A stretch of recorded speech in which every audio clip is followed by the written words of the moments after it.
ചോദ്യം. ഖുർആനിന്റെ മാതാവ് ഏത്? ഉത്തരം. സൂറത്തുൽ ഫാത്തിഹ. ചോദ്യം.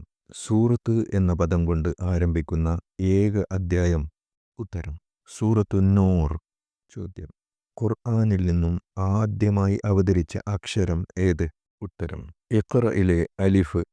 ചോദ്യം. സൂറത്തു നബി എന്ന പേരിൽ പ്രസിദ്ധമായ സൂറത്ത് ഏത്? ഉത്തരം. സൂറത്തു തഹ്രീം. ചോദ്യം.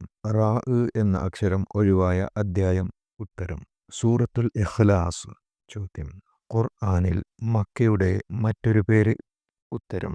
ബക്ക. ചോദ്യം. ഖുർആനിൽ പേര് പറയപ്പെട്ട 2 യുദ്ധങ്ങൾ ഏത്? ഉത്തരം. ബദർ, ഹുനൈൻ. ചോദ്യം. 33 തവണ മീം ആവർത്തിച്ച ഖുർആൻ ആയത്ത് ഏത്? ഉത്തരം. അൽ ബഖറയിലെ 282 ആയത്ത്. ചോദ്യം. സൂറത്തുൽ മലായിക എന്ന അദ്ധ്യായം ഏത്? ഉത്തരം. സൂറത്തു ഫാത്തിർ.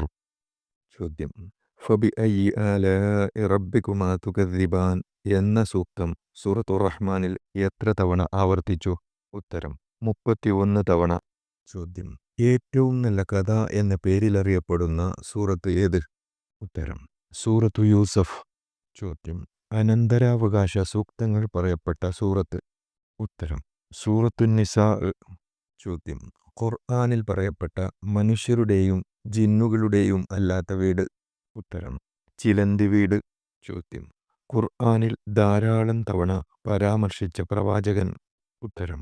മൂസാ നബി അലൈഹിസ്സലാം 136 തവണ. ചോദ്യം. 2 പഴങ്ങളുടെ പേരുകൊണ്ട് തുടങ്ങിയ അദ്ധ്യായം ഏത്?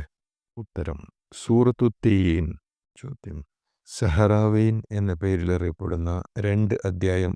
ഉത്തരം. സൂറത്തുൽ ബഖറ, സൂറത്തു ആലി ഇമ്രാൻ. ചോദ്യം. ശരീഅ എന്ന പേരിലറിയപ്പെടുന്ന അദ്ധ്യായം? ഉത്തരം. സൂറത്തുൽ ജാസിയ. ചോദ്യം. ആദ്യം ഹംദും അവസാനം പ്രാർത്ഥനയുമുള്ള അദ്ധ്യായം ഏത്? ഉത്തരം. സൂറത്തുൽ ഫാത്തിഹ. ചോദ്യം. മുഹമ്മദ് എന്ന പേര് ഖുർആനിൽ എത്ര തവണ വന്നു? ഉത്തരം. 4 തവണ.